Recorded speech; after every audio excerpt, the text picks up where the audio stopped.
Japan's economy is only a shadow compared to the go-go 80s, when Mitsubishi purchased the Rockefeller Center and the Japanese kids were playing Super Mario on their brand new NES console, or Famicom as it is called here. Fast forward to today, and we have the Bank of Japan printing yen out of thin air and buying stocks with it as not to let Japanese stock markets collapse. We are not afraid of inflation. The population pyramid is seriously distorted with a huge segment of elderly citizens, while the birth rate is dwindling without a hint of recovery. Facing this precarious situation, the Japanese politicians have been searching for an answer, and that is when they looked at Singapore. Foreigners bringing truckloads of money, injecting it into the Singaporean economy, and leaving empty-handed. Goodbye. How was this possible? The answer is gambling.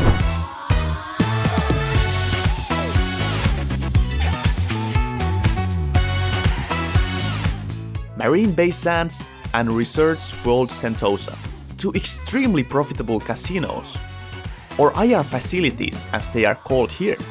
The IR stands for Integrated Resort, which means that the facility would house all kinds of entertainment venues, such as restaurants, shopping malls, movie theaters, hotels, and of course, the real moneymaker, that is the casino. This wouldn't raise too many eyebrows in other countries. But as gambling is technically illegal here in Japan, the passing of the IR bill required some creative interpretation of the law. Despite gambling being illegal in Japan, I should point out that Japan has been no stranger to wagering. Thanks to the ever-present pachinko parlors, horse racing, boat racing, and lottery ticket booths. So what is another venue in addition to the already present gambling industry? Well, apparently a lot, judging from the fierce opposition of some citizens, going as far as gathering signatures to start a citizen's vote on the matter. But we'll get back to this later on. There were originally 9 candidate cities around Japan, rivaling each other to host the glamorous IR facility, with the assumption that the government would provide up to 3 construction permits to the cities with the best plans. Because I lived in Yokohama for 4 years, I had the opportunity to see up close how the battle for the Yokohama IR facility was fought and ultimately lost.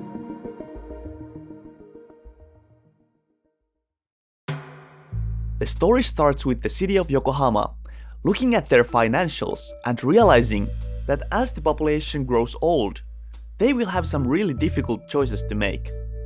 As the city expenditures get swollen due to pensions, healthcare costs, and other obligations, the revenue will simultaneously shrink along the working population. To avoid the awkward conversation of whether to cut cash handouts or increase taxes, Yokohama decided to learn from Singapore and strive for an extra revenue stream. An estimated $800 million a year flowing into the city coffers, the IR facility is forecasted to bring more tourists to Japan. Whether the purpose is a family vacation, international conference, or a roulette table.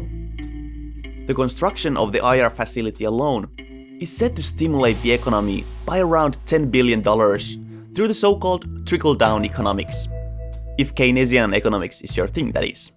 The bill to construct the IR facility is paid by the IR operator, who takes responsibility for all the venues inside the facility, and also gives the city and the government a cut of the profits. In addition to getting a piece of the action, the city that hosts the IR will also get revenue in the form of real estate and corporate taxes. Despite these promises of the IR facility to contribute to the city taxes, the public was hesitant to jump on the bandwagon. Citizens mainly voiced gambling addiction and public safety as their top concerns.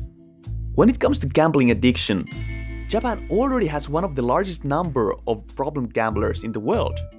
And having a casino appear in the city center of Yokohama will certainly not solve this issue.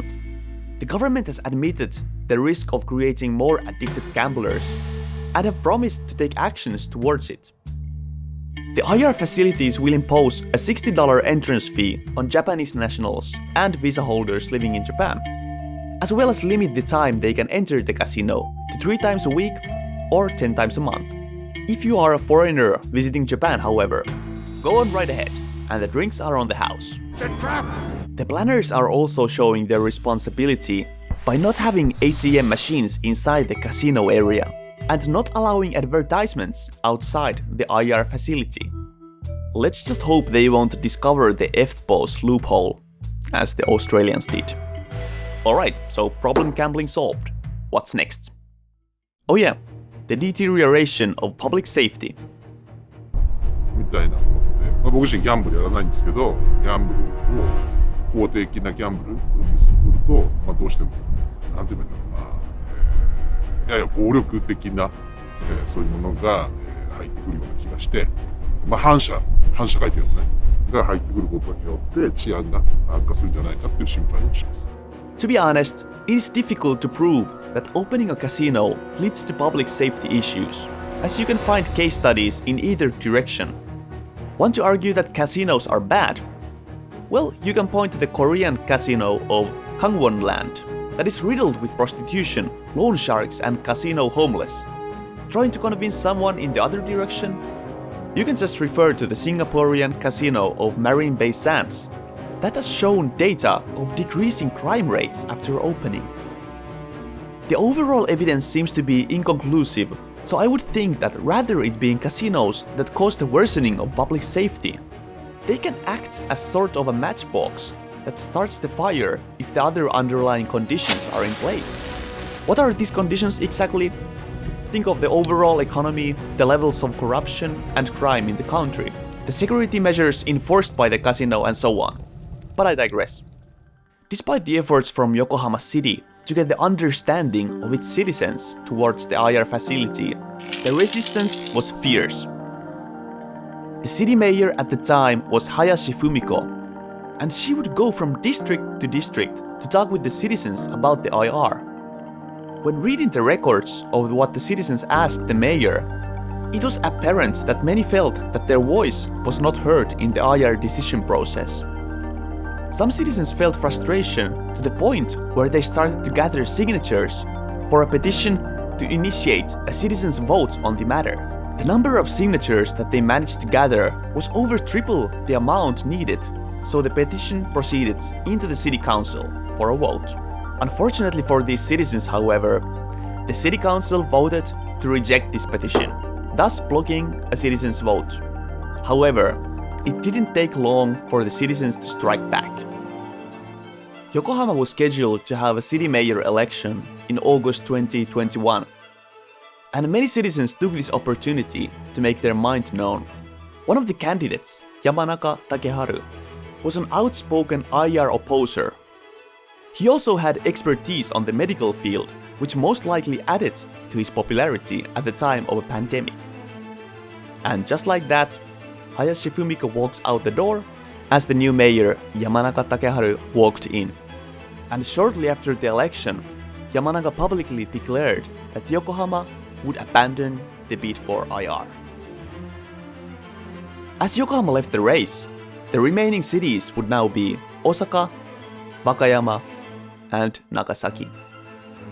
If everything goes smoothly, the cities should have a final plan ready to submit to the government in 2022, and then finish construction in the latter part of 2020s.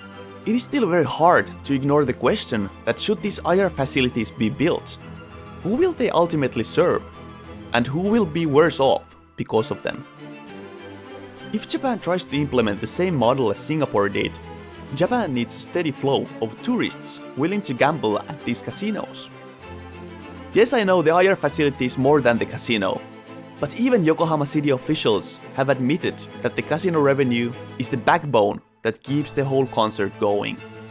In the case of Singapore, a big portion of the visitors came from China, as the Chinese have stepped up as the new big spenders around the world, although some of this gambling revenue seems to be contributed to money laundering. Singapore succeeded in making their casino a profitable tourist trap. where foreigners bring money from the outside into the city.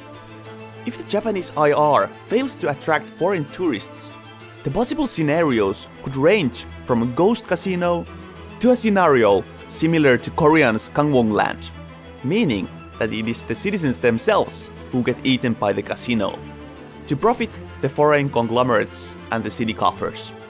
And yes, you could argue that the citizens will be happier due to lighter tax burdens or increased city services. But even if this is the case, the city would be effectively just recycling the same money, where it is the most socially vulnerable citizens who bear the highest cost. I'm also interested in seeing how the dynamics between the venues inside the IR facility would work out. Would most customers spend their whole time inside the IR bubble, or would they venture out to see other parts of Japan as well? But this is as deep as I'm going to get into this subject today. What about you?